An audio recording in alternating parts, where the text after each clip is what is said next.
Left hand आणि right हँडच्या पलीकडे सुद्धा खूप मेजर प्रॉब्लेम्स आहेत आजकालच्या जनरेशनचे. म्हणजेच काय की मुलांना लक्षात न राहणं, मुलांना अभ्यासावरती एका जागी न बसणं, हायपर ऍक्टिव्हिटी जास्त वाढलेली आहे. ह्या सगळे हे खूप मेजर कन्सर्न सध्या आमच्याकडे येतात आहे.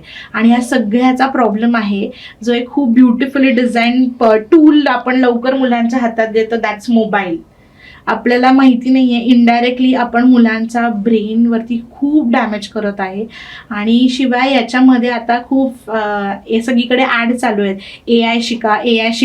AI मुळे सुद्धा आणि ह्या मोबाईलमुळे ह्या दोघांचा परिणाम मुलांवरती एवढा होतोय की मुलांची क्रिएटिव्हिटी संपत चालली, इमॅजिनेशन संपत चाललंय. म्हणजे मुलं स्वतःची स्टोरी जर बनवायला म्हणलं, पूर्वी बघा जेव्हा आपण लहान होतो तेव्हा आपण आपल्या मन घडून स्टोरीज बनवायचो,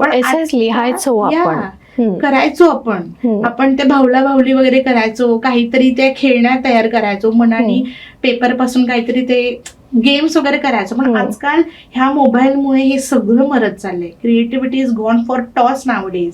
and most importantly, have you observe, मुलं जेव्हा टीव्ही बघता किंवा मोबाईल बघता त्यांची ती अशी पोझिशन असते, तोंड उघडं आणि डोळे चालू. म्हणजे दॅट मुवमेंट त्यांचा ब्रेन चालू म्हणजे बंद असतो म्हणजे त्यांची विचार करण्याची शक्तीच कमी होऊन जाते. त्यांची फक्त व्हिज्युअल मेमरी चालू असते.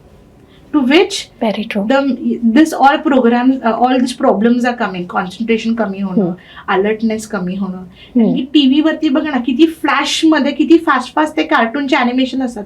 पटकन इकडून पळतो, एक तिकडून पळतोय. That is disturbing their vision, and because of that the brain is also getting slower nowadays. कसं होतं, मुलांना बोर होतंय म्हणून parents are there to entertain प्रत्येक स्टेजवरती. त्याला बोर होतंय, मोबाईल दे, एंटरटेन कर स्वतःला, गेम खेळ, काही बघ, कॉन्टेंट, कार्टून बघ, जे काही आहे. बट मुलांना बोर होऊ देणं ही खूप महत्वाची गोष्ट आहे. त्यांना बोर होऊ द्या, बिकॉज तिथेच क्रिएटिव्हिटी निर्माण होणार आहे. त्यांचं brain will start creating things to entertain themselves. Necessity is the mother of invention आपण म्हणतो. So they are getting bored, they feel it necessary to entertain themselves. Let them entertain themselves on their own. काहीही करू द्या, बसल्या बसल्या draw करू द्या, imagine करू द्या, जे काही आहे. बट तुम्ही त्यांना तो वेळच देत नाहीये.